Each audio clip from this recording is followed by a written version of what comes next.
Hi, it's a pleasure to be here with you today. आज मैं आप लोगों से बात करूंगा कि म्यूचुअल फंड स्कीम्स के बारे में जानने के लिए और एक ऐसा एक स्मार्ट स्टेप बताऊंगा कि जो आपके फाइनेंशियल ग्रोथ को इम्पैक्ट करेगा। सो या मान लीजिए आप कोई सैलरीड पर्सन हो, कोई प्रोफेशनल हो, कोई बिजनेस ओनर हो या रिटायरी हो, जस्ट एक करियर स्टार्ट करा है आपने और म्यूचुअल फंड को समझना चाह रहे हो, तो ये एक स्मार्टेस्ट फाइनेंशियल मूव है आपके लिए। एक सिंपल क्वेश्चन मैं आपसे पूछना चाहता हूँ, how many of us actively invest our money, not just save it in a bank account. मतलब कि हम नॉर्मली जो हमारे पैसे जो हम कमाते हैं, हम कितने एक्टिवली उसको सेव करते हैं, मतलब एज एन इन्वेस्टमेंट। मतलब बैंक में तो हम रखते हैं, हमारे पास बैंक में तो पैसे पड़े हैं, लेकिन कितने हम एक्टिवली उसको किसी या तो गोल्ड में या तो म्यूचुअल फंड में या तो बॉन्ड्स में कहीं में इन्वेस्ट करते हैं। कितने लोग, कितने परसेंटेज लोग। सेविंग्स अच्छी बात है कि हम अपने बैंक अकाउंट में पैसे रखते हैं, but investing is what makes your money work for you. Investing का मतलब ये होता है कि आप अपने पैसे को काम पे लगा रहे हो कहीं इन्वेस्ट करके। So what exactly mutual fund है, क्या है म्यूचुअल फंड? म्यूचुअल फंड को सिंपली एक डेफिनेशन है जो आजकल बच्चे बच्चे की जुबान पे है कि mutual fund is a pool of money, pool of money, pool of money. तो पूल ऑफ मनी तो है, ठीक है, बट एक्चुअली में म्यूचुअल फंड काम कैसे करता है कि अगर हमें कोई स्टॉक पर्टिकुलर ख़रीदना है जो कि काफ़ी महंगा है, अगर हम स्टॉक मार्केट से जाते हैं ख़रीदने के लिए, 1000 रुपये का कोई शेयर है और मेरे जेब में सिर्फ 100 रुपये पड़े हैं, तो मैं कैसे फिर 1000 रुपये के स्टॉक को ख़रीदूँगा। अब म्यूचुअल फंड ने क्या कहा कि ठीक है, आप मुझे 100 रुपये दो, मैं बाकी के 900 रुपये बाकी 9 लोगों से 100 रुपये ले लूँगा और वो 1000 का स्टॉक खरीद लूँगा। अब वो 1000 का जो स्टॉक से जो प्रॉफिट आएगा, वो जिस जिस परसेंटेज में आप लोगों ने पैसे दिए हैं, उस परसेंटेज में वो प्रॉफिट को मैं आप लोगों में डिवाइड कर दूँगा। तो सिंपली म्यूचुअल फंड ऐसे ही वर्क करता है।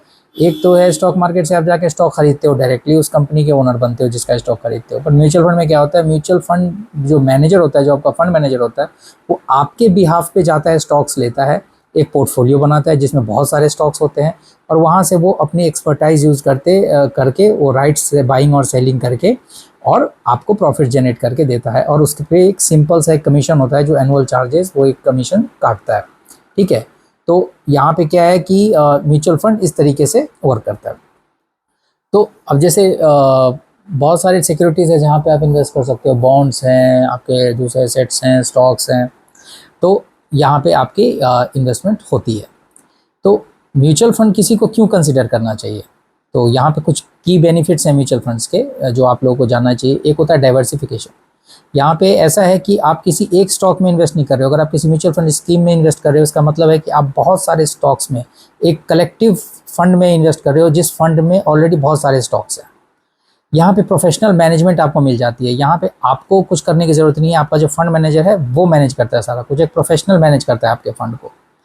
जो अगला अगर हम समझें, इसका जो मेन बेनिफिट है वो है अफोर्डेबिलिटी। मतलब कि यहाँ पे आप एसआईपी लगा सकते हो म्यूचुअल फंड में, आप टेंशन फ्री होकर के फंड में इन्वेस्ट करके अपने काम पे ध्यान दे सकते हो। वो फंड मैनेजर सारे बर्डन लेगा, सारी चीज़ें टेंशन लेगा, कब बाई करनी है, कब सेल करनी है, आप आराम से रिलैक्स होकर के अपने काम पे फोकस कर सकते हो। और हाँ, सबसे बड़ी चीज़ है यहाँ पे कि यहाँ पे लिक्विडिटी बहुत है। आपने अगर किसी म्यूचुअल फंड में स्कीम में इन्वेस्ट करा है, अगर आपको पैसे चाहिए तो आप इजीली उसको सेल कर सकते हो और 2 से 3 दिनों में पैसा आपके अकाउंट में होगा। यहाँ पे ट्रांसपेरेंसी भी होती है, रेगुलेशन होती है, क्योंकि इसको सेबी रेगुलेट करता है, म्यूचुअल फंड को security and exchange board of India regulate करता है। तो म्यूचुअल फंड के कुछ टाइप्स होते हैं। नॉर्मली क्या होता है, म्यूचुअल, हमने सिर्फ पता है कि mutual fund investment, mutual fund investment, but actually क्या है, म्यूचुअल फंड भी बहुत टाइप के होते हैं, डिपेंड्स करता है कि आपको किस टाइप का सूट कर रहा है बेसिकली। तो म्यूचुअल फंड के टाइप्स में इक्विटी म्यूचुअल फंड होता है। इसमें ऐसे म्यूचुअल फंड्स होते हैं, इन म्यूचुअल फंड्स में स्टॉक्स जो होते हैं वो लॉन्ग टर्म वेल्थ क्रिएशन वाले स्टॉक्स इसमें रखे जाते हैं। ठीक है, इसमें नॉर्मली ये म्यूचुअल फंड्स को हायर रिस्क कैटेगरी में रखा जाता है, लेकिन ये हायर रिस्क होने के साथ साथ ये हायर रिटर्न्स का भी पोटेंशियल रखता है अपने पास। जो दूसरा म्यूचुअल फंड होता है वो होता है debt mutual funds. Debt mutual funds होते हैं ये फिक्स्ड इनकम इंस्ट्रूमेंट्स में, जैसे कि बॉन्ड हो गया, इनमें इन्वेस्ट करता है। ये कंजर्वेटिव इन्वेस्टर्स के लिए होता है, जिनको एक फिक्स रिटर्न चाहिए होता है लॉन्ग टर्म के लिए। वो कम रिटर्न्स पे भी खुश हैं, लेकिन वो चाहते हैं कि मेरा पैसा सेफ रहे, उनके लिए डेट म्यूचुअल फंड सही होता है। एक इन्वेस्टमेंट होता है म्यूचुअल फंड में हाइब्रिड फंड्स का। इसमें हाइब्रिड फंड नाम से ही पता है, इसमें मिक्स होता है इक्विटी और डेट का। ठीक है, तो यहाँ पे बैलेंस रिस्क होता है, थोड़ा सा रिस्कियर कैटेगरी रखा जाता है और थोड़ा सा सेफर कैटेगरी रखा जाता है। और एक कैटेगरी होती है म्यूचुअल फंड में ELSS की, जिसको हम लोग इक्विटी लिंक्ड सेविंग स्कीम बोलते हैं।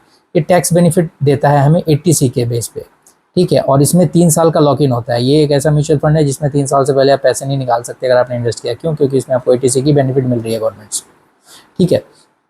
और भी टाइप के कुछ म्यूचुअल फंड्स होते हैं, जैसे इंडेक्स फंड हो गया, सेक्टरल फंड हो गया, थीमेटिक फंड हो गया, इंटरनेशनल फंड्स हो गया, और बहुत सारे ऐसे म्यूचुअल फंड और होते हैं जो आपके इन्वेस्टमेंट गोल के अकॉर्डिंगली आपको लेना चाहिए होता है।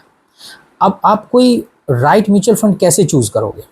तो राइट म्यूचुअल फंड चूज़ करने के लिए आपको 2-3 चीज़ों पे ध्यान रखना पड़ेगा कि आपके गोल्स क्या हैं म्यूचुअल फंड इन्वेस्टमेंट के, आपकी रिस्क एपेटाइट क्या है, आप कितना रिस्क ले सकते हो, और आपका इन्वेस्टमेंट हॉरिजन क्या है, आप कितने टाइम के लिए इन्वेस्टमेंट करना चाहते हो।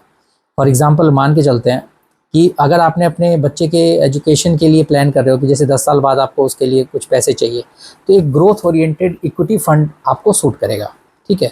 और वहीं पे अगर आप देख रहे हो कि आप कोई आपके पास कुछ सरप्लस मनी है, आप उसको कुछ महीने के लिए कम रिस्क में ही ऐसे इन्वेस्ट करना चाहते हो, कोई पर्टिकुलर कोई रीज़न से नहीं, तो आपके लिए एक लिक्विड या अल्ट्रा शॉर्ट ड्यूरेशन फंड आपके लिए आइडल होगा, ठीक है। अगर आप टैक्स सेविंग देख रहे हो तो आपके लिए ELSS कैटेगरी बेटर होगा। तो आपके नीड और गोल और आपकी रिस्क एपेटाइट, आपकी इन्वेस्टमेंट हॉरिजन, इन सब चीज़ों फैक्टर पे जो सूट करे वो म्यूचुअल फंड स्कीम में आपको इन्वेस्ट करना चाहिए। ऐसे ही नहीं ब्लाइंडली आप कोई भी स्कीम में इन्वेस्ट कर लोगे और फिर जब आपको रिटर्न जनरेट नहीं होगा तो आप कहोगे म्यूचुअल फंड खराब है, ठीक है।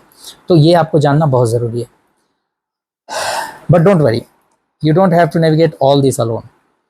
यहीं पे फाइनेंशियल लर्निंग प्लेटफॉर्म्स जो हैं, जैसे कि सायो फिनसर्व है, यहाँ पे आपको एक फाइनेंशियल लर्निंग कोच के तौर पे आपको हेल्प करेगा कि आपको कहाँ पे कैसे म्यूचुअल फंड वर्क करता है, कौन से म्यूचुअल फंड्स किसके लिए सही होते हैं, तो यहाँ पे आपको हेल्प आउट मिल जाएगी, ठीक है।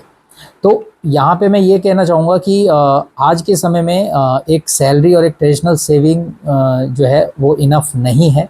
इन्फ्लेशन बढ़ रहा है और बहुत सारी हमारी नीड्स, हमारी ज़रूरतें भी बढ़ रही हैं। हमें एक सिक्योर फ्यूचर चाहिए होगा। हमें इन्वेस्टमेंट स्टार्ट करनी पड़ेगी वाइजली और रेगुलरली स्टार्ट करनी पड़ेगी।